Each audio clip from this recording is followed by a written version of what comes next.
If I know everything about your external world, I can only predict 10% of your long-term happiness. 90% of your long-term happiness is predicted not by the external world, but by the way your brain processes the world. And if we change it, if we change our formula for happiness and success, what we can do is change the way that we can then affect reality. What we found is that only 25% of job successes are predicted by IQ. 75% of job successes are predicted by your optimism levels, your social support, and your ability to see stress as a challenge instead of as a threat.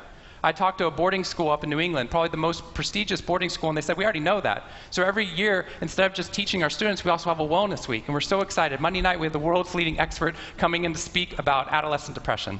Tuesday night is school violence and bullying. Wednesday night's eating disorders. Thursday night is illicit drug use. And Friday night, we're trying to decide between risky sex or happiness.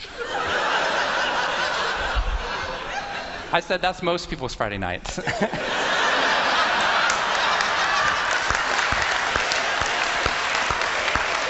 Which I'm glad you liked, but they did not like that at all. Silence on the phone. And into the silence, I said, I'd be happy to speak at your school, but just so you know, that's not a wellness week. That's a sickness week.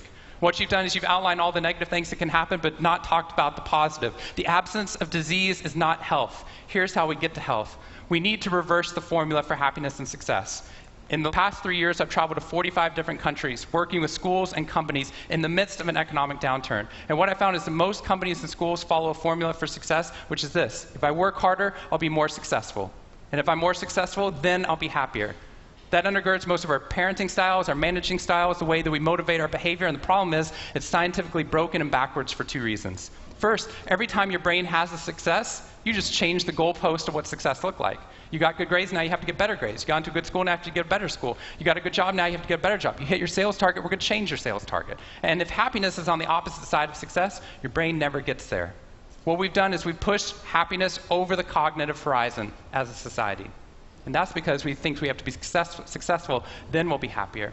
But the real problem is our brains work in the opposite order. If you can raise somebody's level of positivity in the present, then their brain experiences what we now call a happiness advantage, which is your brain at positive performs significantly better than it does at negative, neutral, or stressed. Your intelligence rises, your creativity rises, your energy levels rise. In fact, what we found is that every single business outcome improves. Your brain at positive is 31% more productive than your brain at negative, neutral, or stressed. You're 37% better at sales. Doctors are 19% faster, more accurate at coming up with the correct diagnosis when positive instead of negative, neutral, or stressed, which means we can reverse the formula. If we can find a way of becoming positive in the present, then our brains work even more successfully, as we're able to work harder, faster, and more intelligently. What we need to be able to do is to reverse this formula so we can start to see what our brains are actually capable of. Because dopamine, which floods into your system when you're positive, has 2 functions. Not only does it make you happier, it turns on all the learning centers in your brain, allowing you to adapt to the world in a different way. We've found that there are ways you can train your brain to be able to become more positive. In just a 2-minute span of time, done for 21 days in a row, we can actually rewire your brain, allowing your brain to actually work more optimistically and more successfully. We've done these things in research now in every single company that I've worked with, getting them to write down 3 new things that they're grateful for 21 days in a row, 3 new things each day. And at the end of that, their brain starts to retain a pattern of scanning the world not for the negative, but for the positive first. Journaling about one positive experience you've had over the past 24 hours allows your brain to relive it. Exercise teaches your brain that your behavior matters. We find that meditation allows your brain to get over the cultural ADHD that we've been creating by trying to do multiple tasks at once, and allows our brains to focus on the task at hand. And finally, random acts of kindness or conscious acts of kindness. We get people, when they open up their inbox, to write one positive email praising or thanking somebody in their social support network.